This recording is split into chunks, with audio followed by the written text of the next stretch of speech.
तो अभी तक हम लोग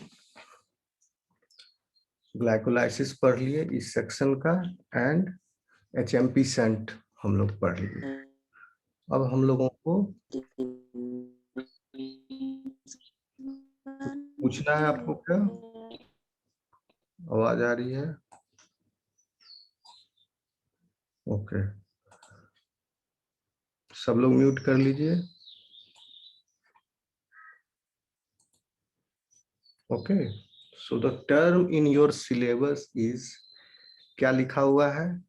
ग्लाइकोनियोजेनेसिस एंड ग्लाइकोलाइसिस, ग्लाइकोजिनोलाइसिस, यही लिखा हुआ है ना? 1 सेकंड।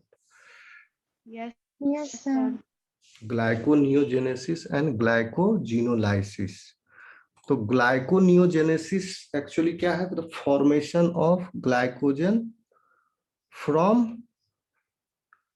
ग्लूकोज नहीं ग्लूकोज, कार्बोहाइड्रेट्स। हाँ, अदर टाइप ऑफ कार्बोहाइड्रेट्स। ठीक है, तो मुझे लगता है कि ये थोड़ा सिलेबस बनाने वाले ने कुछ मिस्टेक किया है, क्योंकि ग्लाइकोनियोजेनेसिस से पहले उसको ग्लूकोनियोजेनेसिस लिखना चाहिए, and that will become a very big chapter and topic.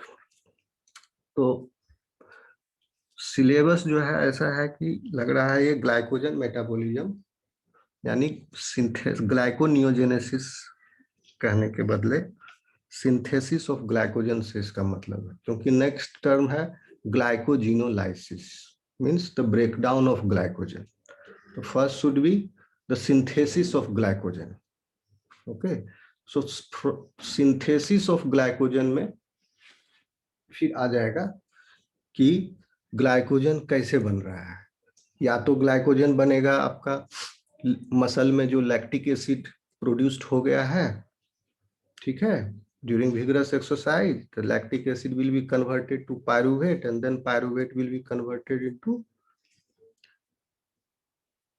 glucose by other mechanism, okay, not by the glycolysis, और फिर glucose will be converted back into the glycogen। ठीक है, तो और या नहीं तो हाँ, एक सेकेंड, आ रहे हैं, होल्ड करना।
Hello, hello sir. क्या बोल रहे थे? ओके, हाँ, तो पहले हम लोग ग्लाइकोजन का ब्रेकडाउन पढ़ेंगे। ठीक है, तो फर्स्ट इज ग्लाइकोजिनोलाइसिस। ओके, सो पहले आप लोग थोड़ा सा ओवरव्यू ग्लाइकोजन का है, क्या होता है, that we will discuss first. So अभी तक हम लोग क्या पढ़े थे?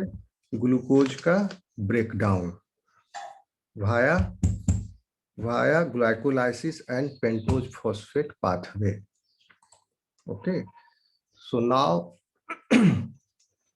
अब हम लोग ग्लूकोज का जो पॉलीमर है glycogen which is found in animals, उसका सिंथेसिस और ब्रेकडाउन पढ़ेंगे। सो ग्लाइकोजन किस में पाया जाता है, किस ऑर्गेनिजम्स में? Animal. Glycogen is found in vertebrates primarily, but fungi also store the glucose in the form of glycogen. Fungi कैसे करेगा स्टोर? वो स्टार्च के फॉर्म में नहीं करता है, ग्लाइकोजन के फॉर्म में करता है fungi. And some other microorganisms also they produce glycogen. ठीक? So in organisms from bacteria to plants and to vertebrates, excess glycogen is converted to polymeric form for the storage. जैसे glycogen in vertebrates and many microorganisms, and starch in plants. In vertebrates, glycogen is found primarily in the liver and skeletal muscle. ठीक, लेकिन आगे हम लोग पढ़ाएंगे आपको दोनों जगह ग्लाइकोजन का जो रोल है अलग अलग है, लीवर एंड स्केलेटल मसल में। जैसे लीवर में जो ग्लाइकोजन, आप इमेजिन कर सकते हो, लीवर में जो ग्लाइकोजन का ब्रेकडाउन होगा, किस लिए ग्लाइकोजन स्टोर हुआ था लीवर में? लीवर में ग्लाइकोजन किस लिए स्टोर हुआ था? एनर्जी का जरूरत पड़ेगा तो। ओके, तो एनर्जी की जरूरत पड़ेगी, किसको पड़ेगी? लीवर को जरूरत पड़ेगी कि सिस्टमेटिक जरूरत पड़ेगी पूरे बॉडी को? पूरे बॉडी को। पूरे बॉडी को। तो liver will supply the glucose in the blood.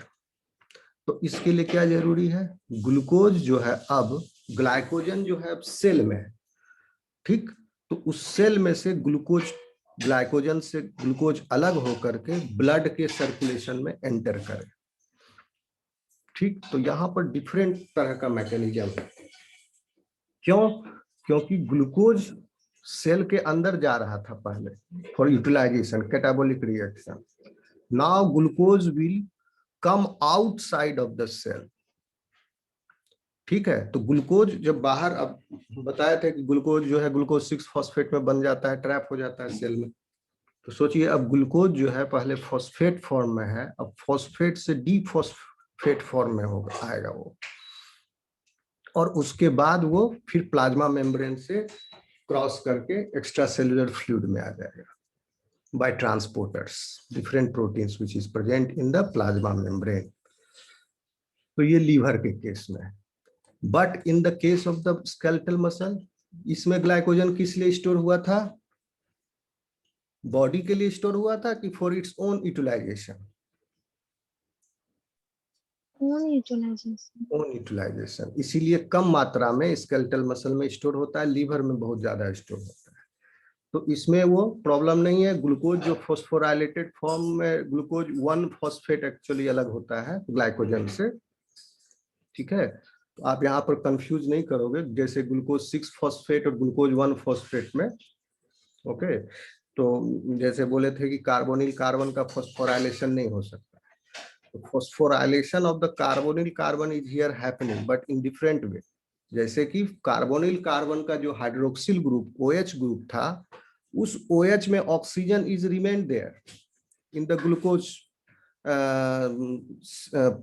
1 phosphate, only hydrogen is replaced by phosphate group OH का, H सिर्फ, ऑक्सीजन उसका अपना है। तो hemiacetal is still there, okay. आगे दिखाएंगे इसको आपको फिगर में। समझ में आ रहा है मेरी बात? Okay. Yes sir. So yes sir. both these type of tissues, the the purpose of glycogen is different. In the liver, the glycogen will degrade into glucose, and this glucose will be supplied for whole of the body. But in the skeletal muscle, there will be intracellular utilization. So glucose one phosphate which is released from the glycogen is then converted into glucose 6 phosphate, and this glucose 6 phosphate need not to be transported, dephosphorylated and transported outside of the cell. जबकि liver में glucose 1 phosphate जो glycogen से अलग हुआ, that glucose 1 phosphate is converted into glucose 6 phosphate, and this glucose 6 phosphate then dephosphorylates and it becomes glucose, and then glucose transports outside the cell in liver. Okay, समझ में आगे बढ़े. So in the liver, Yes, 10% of its weight is of glycogen and 1 to 2% of the muscle.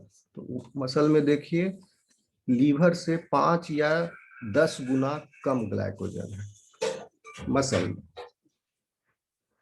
If this muscle में भी कम है उससे liver से. If this much glucose were dissolved in the cytosol of hepatocytes, its concentration would be about 0.4 molar, and that will be enough to dominate the osmotic properties of the cell, and cell will swell and rupture. ये discuss कर चुके हैं हम लोग. यदि glycogen, क्योंकि glycogen का concentration in the cell is the hepatocyte is 0.01 micromolar. इसको ब्रेक डाउन करके ग्लूकोज सब अलग अलग निकाल दिया जाए तो देन ग्लूकोज का concentration in the cell will be 0.4 molar, जिसकी वजह से क्या होगा, cell will not survive that. तो क्या कह रहा है, its concentration would be 0.4 molar, enough to dominate the osmotic properties of the cell. When stored as a large polymer such as glycogen, however, the same mass of the glucose has a concentration of 0.01 micromolar. ये 0.1 micromolar किसका concentration है, glycogen का concentration है. ठीक है, तो और इस ग्लाइकोजन के अंदर इतना same mass of the glucose is contained. तो आराम हो गया सेल के लिए, problem solved. In storage of the glucose in the form of long branch polymer, highly branch polymer, that is glycogen. Okay, so but glycogen जो है ये store होता है साइटोप्लाज्म में ग्रेन्यूल्स के फॉर्म में. okay?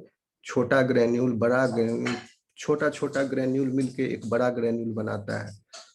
ओके, फिर बड़ा ग्रेन्यूल मिलकर फिर एक और बड़ा ग्रेन्यूल बनाता है. जैसे देखो आप यहाँ लेफ्ट हैंड साइड में you can see the figure. The smallest granule is called as gamma particle and its diameter is about 1 nanometer. The intermediate one, many gamma particles form beta granule. This is beta granule. Diameter is around 10 nanometer. And many beta granule, around 20 to 40 beta granules, constitute together alpha granule, which is 50 nanometer in diameter. Okay, so the elementary glycogen is stored in large cytosolic granules, and this large cytosolic granules is made up of small granules. So the elementary particle of the glycogen is beta particle and is about 11 nanometer in diameter and consists of up to 55,000 glucose residues with about 2,000 non-reducing ends, and 20 to 30 of such, okay, 20 to 40 of these particles clustered together to form alpha rosettes. This is alpha rosette. Rosette मतलब होता है the clumps of some structure. Cells का भी clump को rosette कहते हैं. So this is the rosette of the beta granule.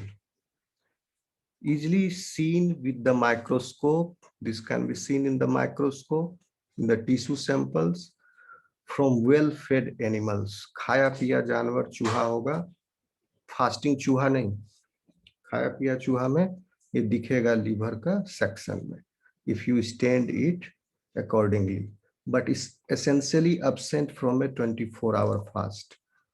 Can you see this figure right hand side में? ये फिगर दिख रहा है आपको? Yes, sir.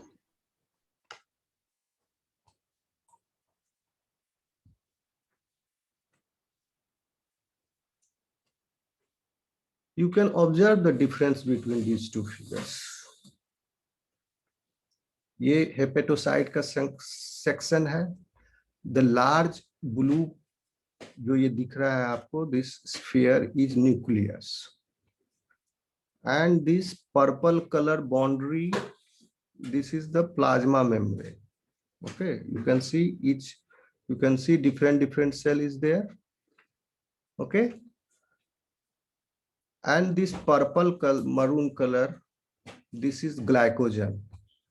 So you can observe the difference, the color difference between these two figures. You can find this maroon color is present more in this picture than this. So these are glycogen, okay, in the cytosol, and these cells are lacking glycogen. Okay, दिखा difference? Yes, sir.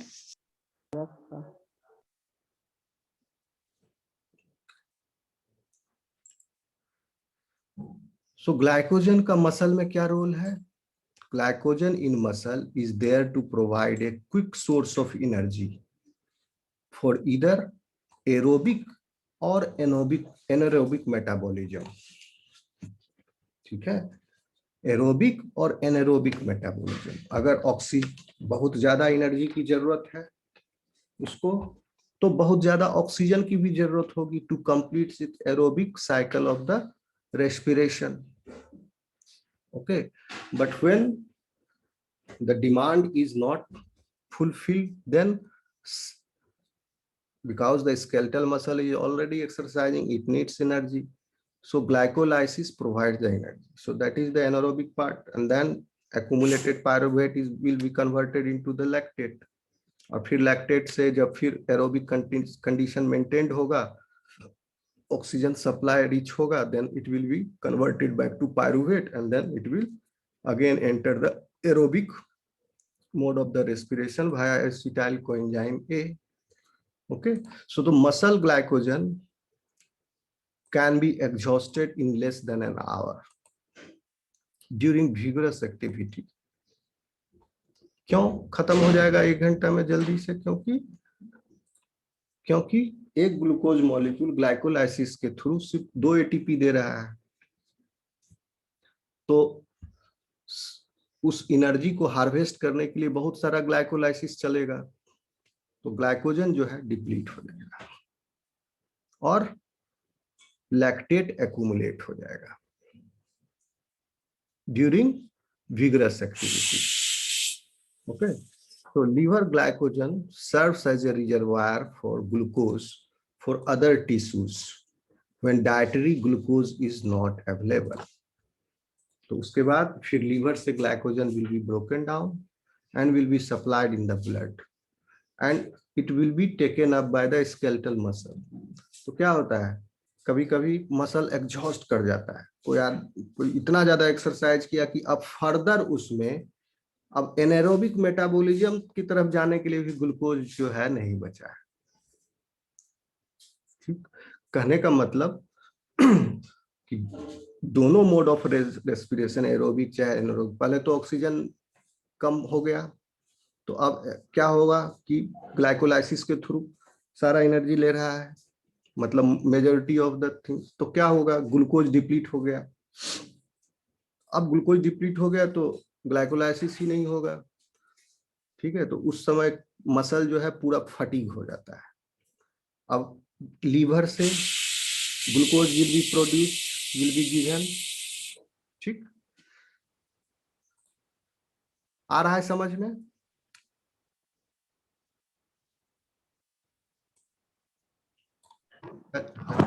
Yes, sir. When dietary glucose is not available, between liver glycogen serves as a reservoir for the glucose for other tissues when dietary glucose is not available. Between meals or during a fast also, or during vigorous exercise also. That time also the glycogen will be broken down from the liver if the skeletal muscle has depleted its reserve. This is especially important for the neurons of the brain which cannot use fatty acid as fuel. अब देखिए brain में liver glycogen can be depleted in 12 to 24 hours. Okay 12 से 24 घंटा में liver का glycogen भी खत्म हो सकता है अगर person is on fasting. So in humans, the total amount of energy stored as glycogen is far less than the amount stored as fat, that is triacylglycerol. But fats cannot be converted to glucose in mammals. Point to be noted. मैं explain करूँगा इसको. Fat cannot be converted to glucose in mammals. ठीक है, एक बहुत बड़ा disadvantage है mammals के लिए. And cannot be catabolized anaerobically.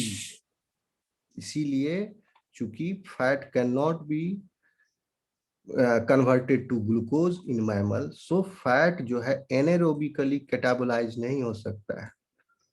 हम इसको एक्सप्लेन करेंगे, रुको पहले ये समझ लो. This is specially important for the neurons of the brain. ठीक है, कौन इंपॉर्टेंट है न्यूरॉन्स फॉर द ब्रेन? ये ग्लाइकोजन. ठीक है, ग्लाइकोजन ब्रेक डाउन होते रहे. अगर फास्टिंग है तो ग्लूकोज में एक particular level of the glucose, blood में ग्लूकोज का लेवल जो है एकदम मेंटेन रहना चाहिए, नॉर्मल लेवल. अगर ग्लूकोज 40 मिलीग्राम पर डेसीलीटर से कम हो जाता है ब्लड में, then what happens? Person can go into the coma. Okay, because brain needs a continuous supply, a threshold continuous supply of glucose all the time. If it reaches even, मतलब 70 से भी कम level, सुने हो blood glucose level जानते हो? 70, 110, 140, 40, 180, ये सब क्या है blood glucose? 180 blood glucose level क्या होता है? नहीं पता सर. देखो बता देते हैं जनरल नॉलेज. 180 अगर लेवल है ग्लूकोज का in the blood, then this is the threshold limit of the your kidney. If the level of blood glucose in the blood rises above 180, then the glomerulus infiltration जहां पर हो रहा है, blood will come out in the urine. Glucose will come out in the urine. That is why doctor, clinician try to control the sugar of the diabetes patient. अगर वो 180 से कम है, that is called as a good prognosis and good control over the sugar, and the patient is said to be under the good treatment if 180 से कम है. That means कि glucose का loss जो है नहीं हो रहा है बॉडी से, तो in that way the organs will be protected body का. तो 180 is the threshold limit of the kidney. But 170 भी ग्लूकोज है तो भी वो डायबिटीज कहा जाएगा उस पेशेंट को. ठीक है, because the normal range of the glucose should not exceed 140 milligram पर डेसीलीटर इन द ब्लड. तो 140 से ऊपर अगर ब्लड में शुगर हो गया, then it will be called as hyperglycaemia. That is, जिसको कॉमन टर्म में आप लोग डायबिटीज बोलते हो, शुगर का बीमारी. 140 से ऊपर होगा तो शुगर है. समझ में आ रहा है? मेरी आवाज Yes, आती है? ओके। अब 110 संख्या पर जाइए। 110 इज द मैक्सिमम आपका फास्टिंग का लिमिट है। ठीक है, 140 is the maximum limit any time, 24 hour में किसी भी समय, खाना खाने के बाद, 2 घंटा के बाद, चूंकि इसलिए बोला जाता है PP. After 2 hours from your meal the concentration of the glucose is maximum in your blood. The graph is like this. Sir sugar जो टेस्ट होता है तो फर्स्ट टाइम तो ऐसे भूखे हो जाता है, तो फिर आफ्टर 2 आवर्स के बाद क्यों होता है? वही बता रहे खाना हैं, खाने के बाद। वही बता रहे हैं आपको, वही बता रहे हैं। समझिए बात को, बायोलॉजी आप लोग पढ़ रहे हैं, बायोकेमिस्ट्री, आप इस काइनेटिक्स को समझिए। क्या हुआ, ये दिख रहा है मेरा ड्राइंग? Yes sir sir. दिख रहा है। रुको और बड़ा करते हैं।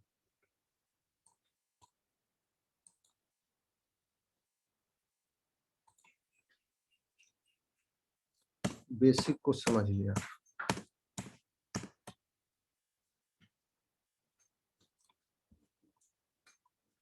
हम क्या बताएं, 180 is the threshold limit of the kidney. फिर है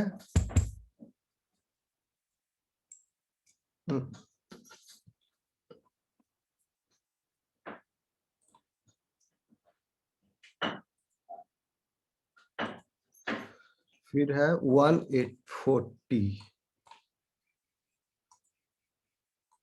नहीं बन रहा है,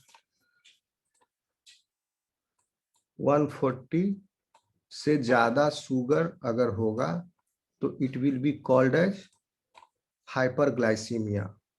180 तक किडनी बर्दाश्त करेगा, ठीक है, किडनी बर्दाश्त करेगा 180 तक, वो ग्लूकोज को ब्लड में 180 से ज्यादा हो गया तो this is a protective mechanism for the body. ठीक है, जैसे चाशनी अगर बन जाता है तो चाशनी में कोई भी चीज डालो तो कड़क होके निकलता है।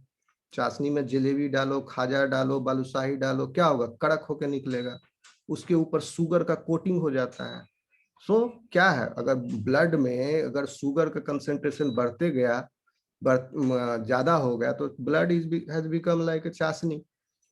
तो organs which is there in, organs जो है पूरा ब्लड में बाथ किए हुए नहा रहा है, तो क्या होगा, उसके ऊपर शुगर का लेयर हो जाता है। इसीलिए किडनी डैमेज होता है, आई डैमेज होता है, ग्लाइकोमा होता है, जिसको शुगर का बीमारी होता है, मल्टी ऑर्गन फेल्योर होता है। धीरे धीरे, तुरंत नहीं होता है, लगेगा 10 साल।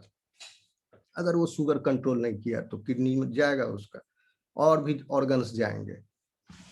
ठीक है, तो चलो 180 तक हो गया तो वो बच जाए, उसको डैमेज नहीं होगा, इतना तक बर्दाश्त हो जाएगा।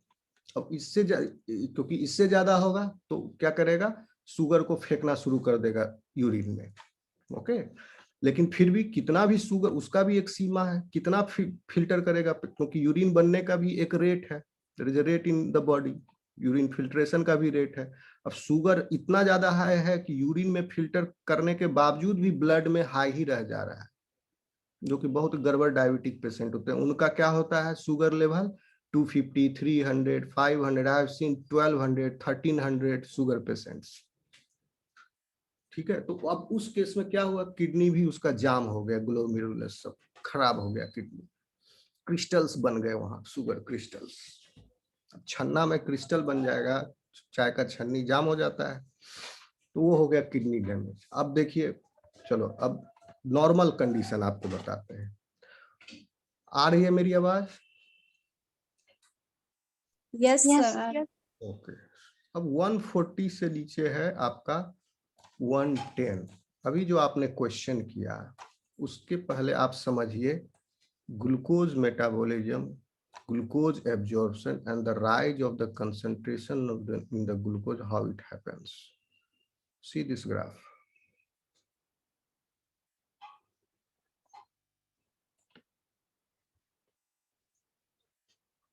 ठीक है, ये जीरो नहीं होगा, क्योंकि जीरो नहीं हो सकता ना। 1 सेकेंड, इसको फिर से बनाता हूँ। ड्राइंग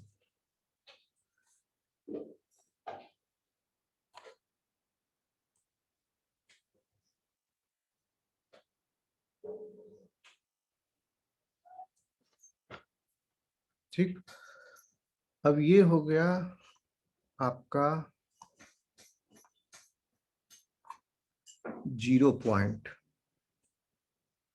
यानी यहां पर आपने खाना खाया, मील, खाना खत्म हुआ यहाँ, ठीक, 0 पॉइंट।